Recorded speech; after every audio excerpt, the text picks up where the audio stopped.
Olá, caros amigos, tudo bem? Aqui quem fala é Gunnar Sotero, professor de História, historiador. Nós estamos trabalhando aí no canal Historiando com Gunnar Sotero.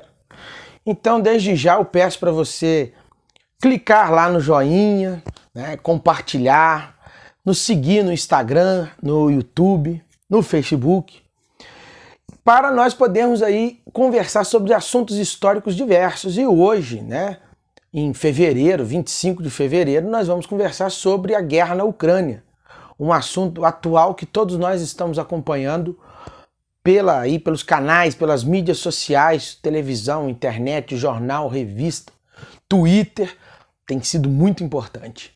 Então vamos procurar aqui conhecer hoje as razões dessa guerra. Por que está acontecendo essa guerra entre a Rússia e a Ucrânia na Europa?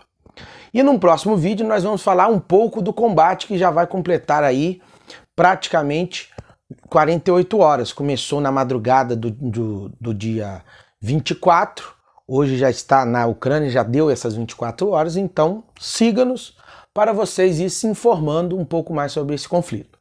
Então, a guerra na Ucrânia ela não pode ser compreendida como um evento histórico, geopolítico, do mundo no ano de 2022. Ela é um evento que tem raízes históricas. O território ucraniano, a geografia da Ucrânia sempre foi anexada ao território russo. Isso é muito falado pelo presidente Vladimir Putin. Putin afirmou nos seus discursos que o território da Ucrânia foi criado pela União Soviética. Então esse território, quando ele fala isso, ele busca um passado, ele busca dar um entendimento de um passado histórico sobre algo que ele deseja fazer, que é a implantação de uma nova ordem mundial. E nessa nova ordem mundial, ele quer ser o protagonista. E para isso, ele precisa de fatos históricos. E quais são esses fatos históricos? Esses fatos históricos começam na Idade Média, quando a Ucrânia fazia parte do território russo. Inclusive, Kiev já foi uma das capitais do Império Russo entre os séculos 9 e os séculos 10. Um outro fator importante é que Kiev é uma cidade muito antiga. Os russos gostam muito dela, principalmente porque ela foi um símbolo durante muito tempo para a Rússia. A Revolução Socialista de 1917, ela promoveu aí uma socialização e ela criou, a partir da Constituição de 1922, as repúblicas socialistas ligadas à União Soviética. E com esse artifício eles criaram a República Socialista Soviética da Ucrânia, que pertencia à União Soviética. E durante a ditadura stalinista houve vários fatos lá. Um dos fatos mais dolorosos foi o Holodomor, um massacre de ucranianos que causou a morte de mais de 7 milhões por fome, requisição de grãos. A história ucraniana nunca esqueceu desse evento. Um outro fator foi a Segunda Guerra Mundial. A Ucrânia foi palco de vários conflitos, tanto na invasão nazista quanto no contra-ataque soviético. E aí ela começa a ganhar muita importância durante a Guerra Fria, que foi de 1945 a 1991, porque ela era vista como estratégica no cordão de isolamento do território soviético por Stalin, e ela recebeu uma grande quantidade de armamentos. Cidades como Kiev, Odessa, a própria península da Crimeia, onde é Sebastopol, ela serviram de bases militares. Então ela recebia muito armamento, a Ucrânia foi industrializada, tinha uma grande industrialização. E o que acontece? Com a crise da União Soviética, a partir de 1985, a Ucrânia, como a Ucrânia fazia parte desse mundo, ela também começou a sofrer com essa crise.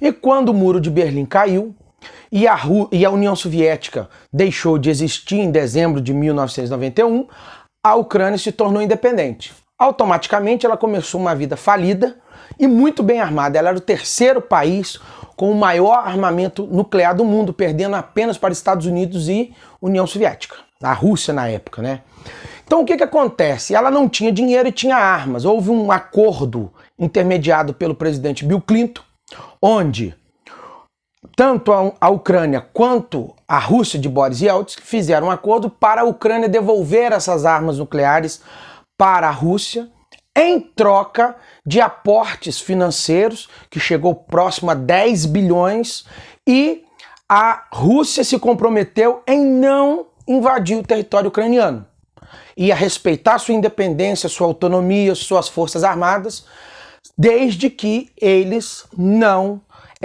eles entregassem essas armas. Então, ficou tudo bem. O problema é que a OTAN, na década de 90, promoveu uma expansão pelo leste europeu, anexando, incluindo cerca de 14 países. E aí, justamente esse ponto que nós começamos a ver a atuação de Putin, que ele sempre foi contrário a essa expansão em direção à Rússia.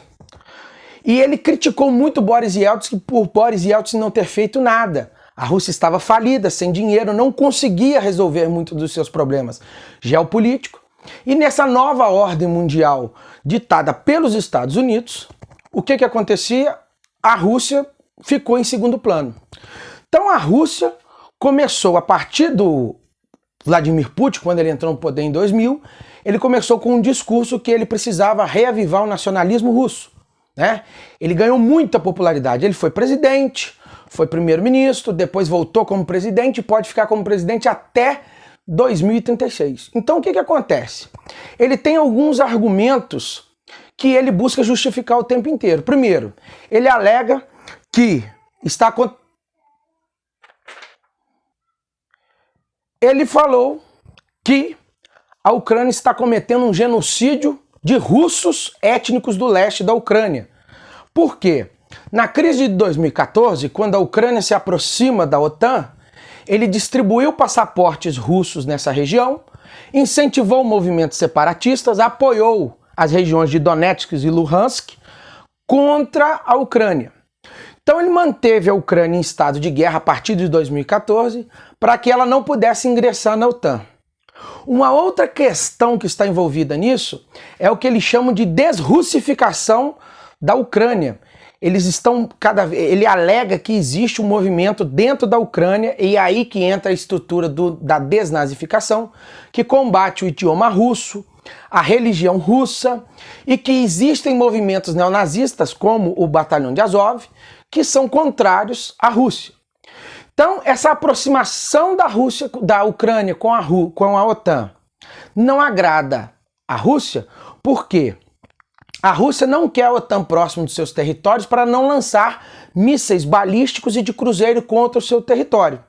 Então, para fazer isso, ele vem alertando, ele veio avisando, ele começou a mobilizar tropas o ano passado, com a desculpa de fazer exercícios militares, criou várias bases militares no Belarus, que é aliado dele, o Lukashenko, o Alexander Lukashenko é um aliado dele, anexou a Crimeia.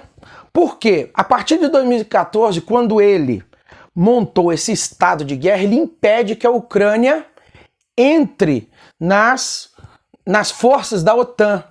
E aí, o que acontece? Com isso, ele não permite que a Ucrânia tenha um protagonismo e mantém ela dentro das suas influências. Portanto, o principal objetivo dele agora é remover o Volodymyr Zelensky do poder, colocar um poder fantoche a favor da Rússia e mandar um recado para outras nações, como Polônia, Lituânia, Letônia e Estônia, Finlândia e Suécia. Mas para vocês saberem qual é esse recado, aguardo vocês num próximo vídeo. Até lá e paz no mundo!